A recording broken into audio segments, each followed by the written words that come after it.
You are listening to Unstoppable Actors, the essential podcast for ambitious, unknown actors with me, Louise, the Artistic Director of Standby Method Acting Studio.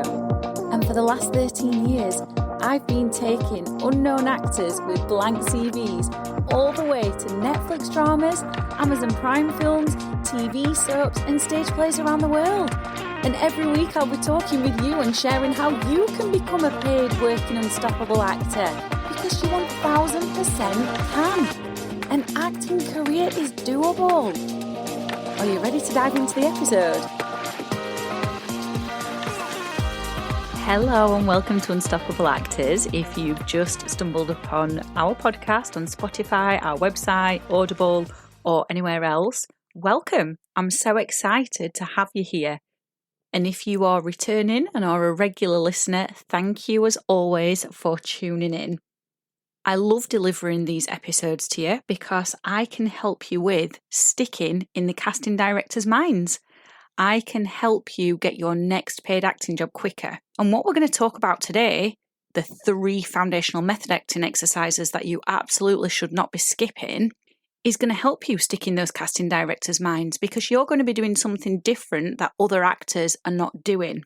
I'm also offering you the opportunity to come and sit in on a method acting class and watch myself coach my acting students and see these 3 foundational exercises live and how our acting students work with them and the more in-depth coaching that I offer them beyond what I can offer you on this podcast. So I'd love to invite you to come and take a seat in that class and observe. For you to do that, you just need to go to this link, bit.ly/letmein Louise. I recommend you doing this because it's going to give you new ideas when it comes to your craft and your skills and developing them quicker. That class is Wednesday the 19th of March, 6 p.m. till 9:30 p.m. UK time, and you can be from anywhere in the world to come and join it. So once you click that link, which I've left underneath the episode for you, all you need to do is just tell me which email address to send the class link to, and I'll get that over to you ASAP.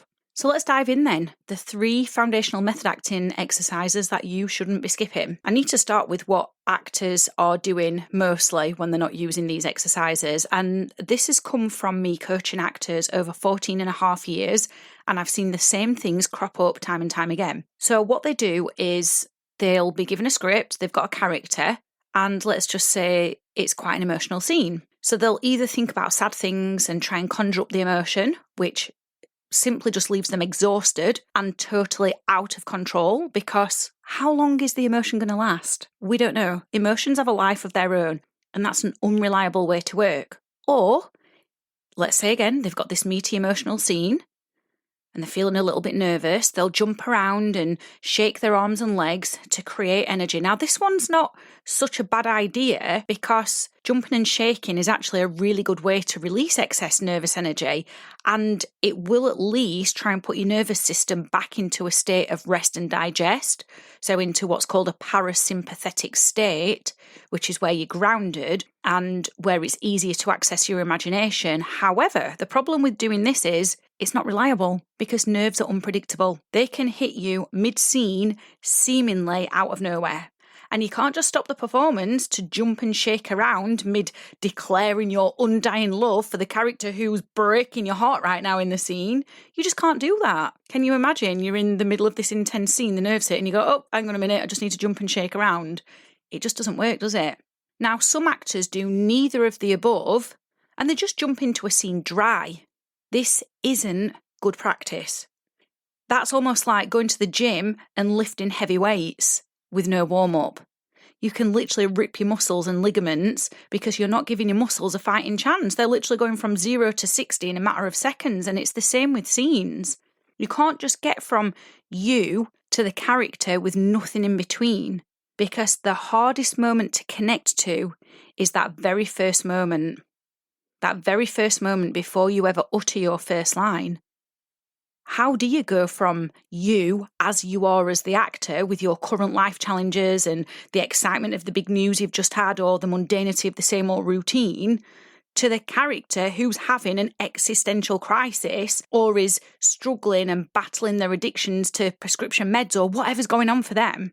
We have to put 3 steps in between you and the character. And that first step is the methods chair relaxation exercise.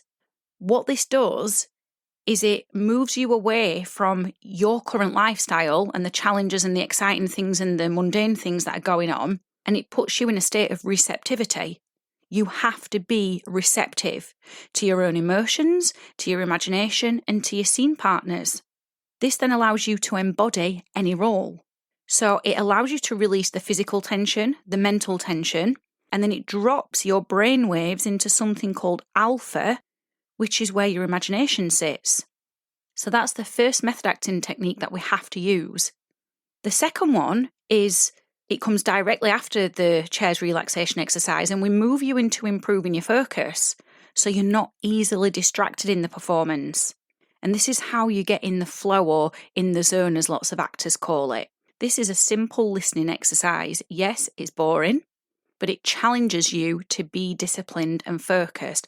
Because what I notice with a lot of actors is they're in the head, overthinking how the line should be said, overthinking how they're going to connect to the feeling, overthinking how they're going to make the character seem real, overthinking how they're going to make the character different from themselves. There's lots of things that we overthink. So this concentration exercise is a listening exercise for 10 minutes. And when you can repeat that directly after the methods chair relaxation, you're already in a more receptive state, a more creative state. You're in what Lee Strasberg called an artistic prison. You've got yourself into that. So now it's easier to embody that first moment where you transition from yourself to the character. And then the third exercise we do is sense memory. Sense memory really sharpens your imagination and it wakes up your imagination in a way where you are able to create in fine detail. Because that's one of the other things. Lots of actors go generic and surface level with characters, and unfortunately, that puts you right at the back of the queue. You don't get remembered by the casting directors because you will be making the same safe, predictable choices every other actor's making, so you don't stand out. So with sense memory, what we do in the classes is we always use the breakfast drink. So we're getting a cup, our students go off, they make a drink, hot chocolate, tea, coffee, whatever it is that they drink, a warm drink, and then they are studying the cup and all of the sensory elements of it for 5 minutes. And then that cup is taken away.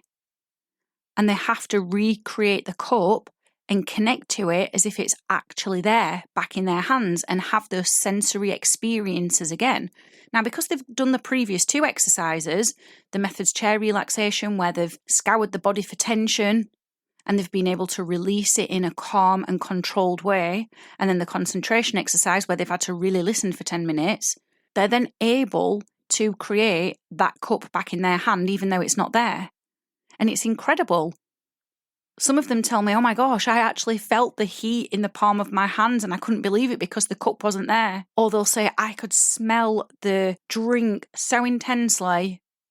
And some even say it freaked me out because I knew it wasn't there. But that's the power of your imagination. And with sense memory, we're answering the question, how do I create truth when everything around me is fake? So let's go into these exercises in a little bit more detail.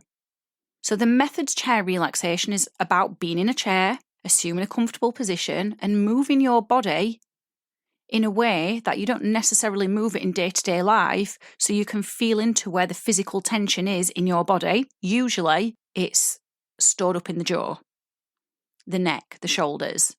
And when our students find this, they're actually shocked. They did not realise how much tension they were carrying.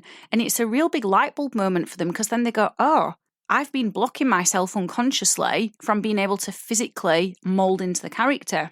But it's as much about relaxing the body as it is the mind, because the mind can get into overdrive and overthink. You've already heard me saying how some of my students at least have overthought the emotions, the character, the lines, and I'm sure you will have particular things that you overthink as well. So when we're doing the methods chair relaxation, even though we're physically looking for tension, we're getting the mind to work in a focused way, so the mind and the body work as one. Then the concentration exercise, where we're listening for 10 minutes and then recalling sounds, that's developing the discipline of highly concentrated focus, so you never deviate away from the imagination and the given circumstances. And the given circumstances are the facts of what's going on. And as I've already mentioned with sense memory, that's allowing your imagination to believe it's really in a situation. So let me give you an example of how this would work away from the breakfast drink exercise. Let's imagine for a moment you've been casting a film and you are filming on a street, so it's outside, and in the story there's a heat wave. And that's an integral part of the story. What most actors will do is they will fake being hot. And you know how you would fake that. I know how I would fake that. We might do things like constantly waving our hands in front of our face to show and demonstrate that we are hot, but that's fake acting. Let's imagine the street you're filming on, the weather isn't experiencing any kind of heat wave.